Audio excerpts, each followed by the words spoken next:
Hey there, it's AJ Pickett here for another podcasty episode. I've got 3 pages of notes to read for you and just my thoughts on various subjects. So the first question that pops up is, why are there so many monsters? This is a question that I get a lot in my videos for obvious reasons. Well, there aren't really. It's a misconception that just because a monster is described, there must be some sort of population of them, some ecology, a larger footprint of that species on the world. Then the question that arises after that are mired in that original assumption. Look at most of the mythology of the world. There was only one minotaur, only a few gorgons and one medusa, only one hydra. How common are vampires? How often does one encounter a first-hand account of a ghost? Have you personally seen a UFO? If you have, you're one of a rare group of people. In fantasy worlds, particularly the published settings such as Eberron and Forgotten Realms and Mystara, Greyhawk and so on, we have stat blocks for monsters and little chunks of lore that talk about them in a certain way. Every now and then, these monsters may be solitary legendary anomalies, but most of the time, the monster books talk about them as though there's a population of them. Why? Well, it's very simple. It's more fun to imagine that. And it's certainly more fun to write about it. Look at me, I write about that for a living. I never get tired of it. I've been pondering what sort of creatures live in the dense liquid atmosphere strata of Saturn and Jupiter since I was a little kid. I've been immersed in Greek myths and tales of Polynesian folklore. I've gobbled up every fantasy and science fiction movie I could find. I've read pulp science fiction, I was basically raised on it. I've used to go to libraries and pore over encyclopedias of fantasy literature. I've read biographies of science fiction authors over steaming bowls of latte in city cafes in my 20s. I went to university as a mature student and studied biology. If there is a strange creature that I've never heard of, I am delighted to meet it or learn about it, whether it's real or just imagined up by someone else. I will sit down and have deep and meaningful conversations about it with many others who are just like me and just love this stuff. While the world certainly does hold many wonders, so many wonders, both existing and passed into history, as Charles Darwin said, from so simple a beginning, endless forms most beautiful and most wonderful have been and are being evolved. There are constrained, practical limits on our world, with only so many natural conditions and opportunities for survival, but look at the diversity that have come from them. The imagination has no such constraints, and we are free to create endlessly. My point is, just because we talk about owlbear reproduction and their ecology doesn't mean there has to be populations of owlbears in the game. There may only be one. There may be a small and struggling population that is biologically unstable, making them prone to mutation and madness. A monstrosity is an unnatural creature after all. Each of them have to come to terms with what they are, have to make do with what they have, and in the fantasy worlds where dragons and rocks and behir and remoras and purple worms are possibly nearby, each creature walks a razor's edge where they can be predator one moment and prey the next. How do humans build towns and cities when there are monsters around? There's another question I get so many times. Simple. The monsters have to worry about other monsters even more than the humans do. You think humans are such easy prey? Individually, yes, of course they are. But we all know how humans react when there's a man-eater on the prowl. We gather, we arm, and we hunt in overwhelming numbers, and we are relentless. The mob has no mercy. The monster doesn't stand a chance. Only the most powerful need not fear the civilized races, and they are so few and far between they have names. Well, I don't suppose a Tarrasque has a name, but that hardly is the best example. A small band of adventurers can kill a Tarrasque. And as for the ancient dragons, most of them are more concerned with draconic politics, keeping an eye on the giants and other threats of the past, and just enjoying their retirement. Ancient dragons have spent centuries setting up their lair, their servants, their comfortable routine, so much so that they spend most of their time sleeping.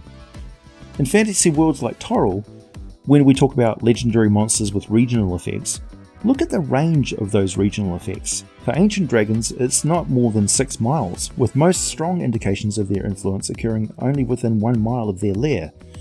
It's accurate to call this region the dragon's biosphere, or their biome. There may be ordinary animals which, thanks to the dragon's magic, may have adapted to take advantage of these regions' effects in only a few centuries. And so you have to ask yourself, what effect on river fish does the energy of a green dragon have? What happens to ordinary songbirds that live near the lair of a copper dragon? There is a case of an enormous elder mimic that takes the form of a stone tower that has a species of red crows or ravens that have somehow adapted to live on or near it. I have no idea why, but it's a lot of fun to think about. So what if a ranger notices that some ordinary animals are displaying some very strange behaviour and physical features? Could they figure out that this whole area has some sort of major fey portal that periodically opens a two-way gateway somewhere within a few miles of where they are? Well, there may be more than just some six-toed squirrels running around in that locality. There may also be mages' apprentices sneaking around those woods with funky crystal detector rods and bags full of weird and unusual specimens they're collecting for their wizard seniors and the arcane academy they happen to be enrolled at. Some of them may be freelance collectors who find rare creatures and substances for a living and sell them to whoever offers the most gold. If I were a ranger and one of those folks were suddenly wandering around the forest near me, I would absolutely approach them and offer to trade information. The collector would be keen to know the lay of the land and any natural threats to look out for, or any pre-existing supernatural weirdness in the area that ranger happens to know about, and in turn, they could point the ranger in the likely direction of a fresh occurrence of magical cosmic disruption or incursion that they are investigating. Call it a professional courtesy.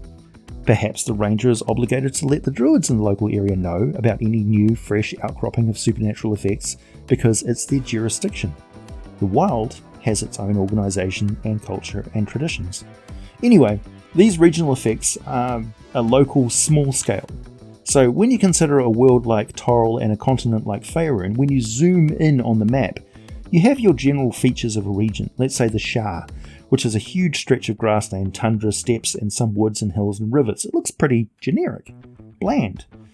But while we know the basic climate and general expected conditions, as we zoom in on the map, you get down to those hexes on the map grid that are, say, 5 miles wide or then 1 mile wide. Now we're in the range where legendary features start to break up the territory into all these different biomes.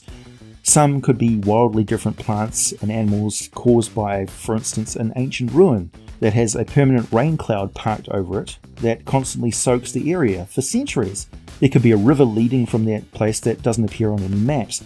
There could be totally different trees and monsters that normally need to live in swamps that are wandering around that area because they still manage to stay wet all day, every day. Simple. The possible permutations of legendary creatures, lingering magical auras and permanent enchantments, the lingering energies of other dimensions that have been linked to the planet in the past or periodically in the same location over and over again, the diverse array of natural and migrated exotic species, alien flora and fauna, blends of the two, the frequent natural and supernatural disasters that force adaptation and migration, possible buried artifacts, which may force creatures to move from one unique and quirky biome to the next for combinations of fresh weirdness. Seriously, the real marvel is that there's any stability at all. But zoom back out and take a look at the big picture, and those fine details and extreme local variations fade into obscurity. The Shah becomes a huge grassland again. We lose track of every small stand of trees and individual hills and forgotten ruins and small streams and ponds.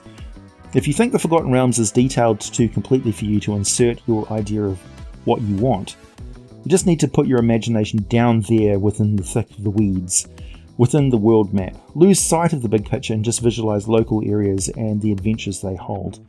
I encourage you to check details of the unique plants and animals of Faerun on the Forgotten Realms wiki pages, even just for inspiration, but there's plenty of stuff there to be inspired by. So figure out what the population of creatures who live in a large and dense tangled wood full of suth trees, for instance. What sort of resources and trade disputes could erupt between populations of ghostwise halflings, gnomes, wood elves, sprites, and human foresters who get top prices for the suth wood, which is used in making spellbooks, fine furniture, and so on.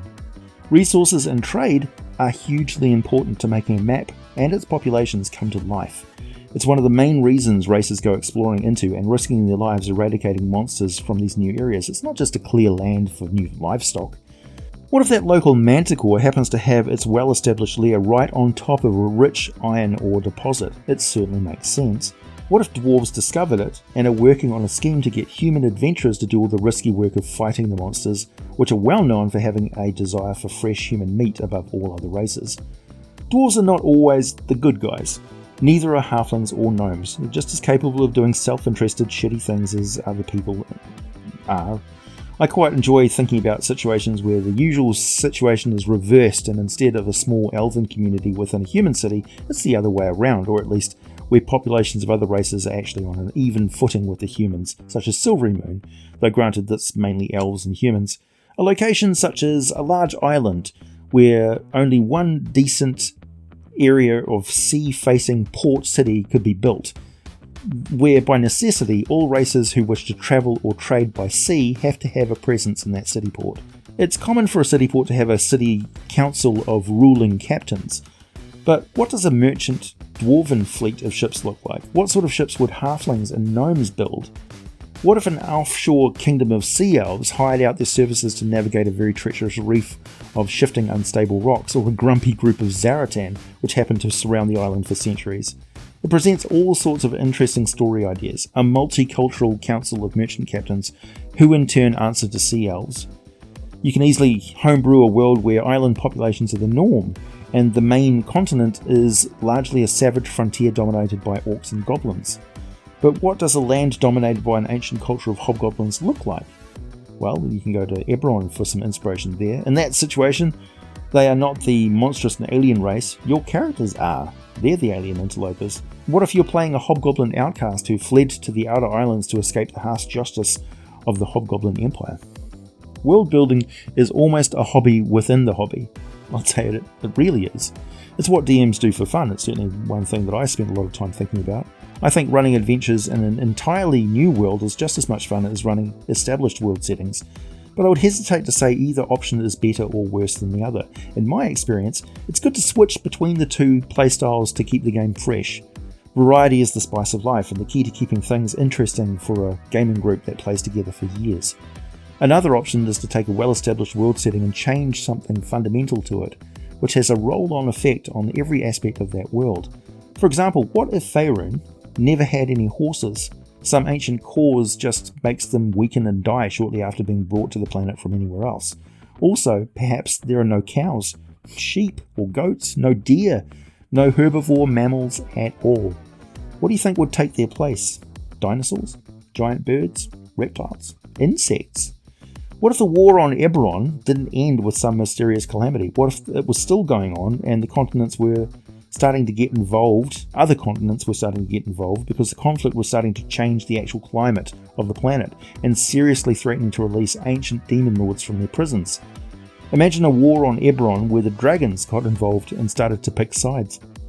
What if scenarios can be a lot of fun to play around with. Introducing basic restrictions on things that we otherwise take for granted is one of the great appeals of the Dark Sun setting, where bone and crystal are more common than metal. For example, there's also the appeal of Spelljammer. In some ways, you can run into a rare problem in Dungeons & Dragons where your adventuring party starts to run out of oxygen on your ship, but that's pretty easy to fix in the long term with things like a ship's hold full of captive veggie pygmies. Haha! Didn't think of crates of veggie pygmies, did you? In an emergency ship-to-ship combat situation, open the hull doors and bomb those crates down onto the deck of an enemy ship. Crash and swarm. Watch for some popcorn as those veggie pygmies tear their way through the other ship's crew as you sail away laughing. How about a bag of holding pumped full of more and more air? Can you turn a bag of holding into a compressed air bag? I see no reason why not. Scale it up big enough and you can have a spelljamming ship with massive air pods, which can be used as turbo jet thrusters for huge advantages in tactical maneuvering speed. I love the idea of ship being waylaid by pirates who litter an area around a lost planet with masses of ruined ships. See, the other ships have to slow down when they encounter those masses as they're speeding by. The pirates then chase after the ships, which have to slow down as they pass these massive objects. And then they see down below there's a planet to flee to and escape from the pirates. However, that whole planet has a super strong magnetic field where all metal gets pulled towards the surface, harder and harder the closer you get to it. It's bad news if you're a Warforged. The only way to leave the planet is to remove all metal and somehow take to the sky again. Could a Warforged do that? I'm sure with enough modification they could manage it. But Spelljammer helms are normally made out of a lot of metal, so what do? Well, steal a ship from a bunch of mind flayers, of course. The Nautiloids don't have to have any metal on board. Maybe that's who the pirates were in the first place. Imagine a magical sphere artifact that acts like a magnet to negative energy. How much would undead creatures hate that thing? Anyway, just Just a few thoughts for you to entertain and inspire you. As always, if you have topics you'd like me to talk about, I have live streams almost every weekend and we can chat about any of that stuff. I welcome suggestions and requests down in the comments below. Thanks for listening. I'll be back with more for you very soon.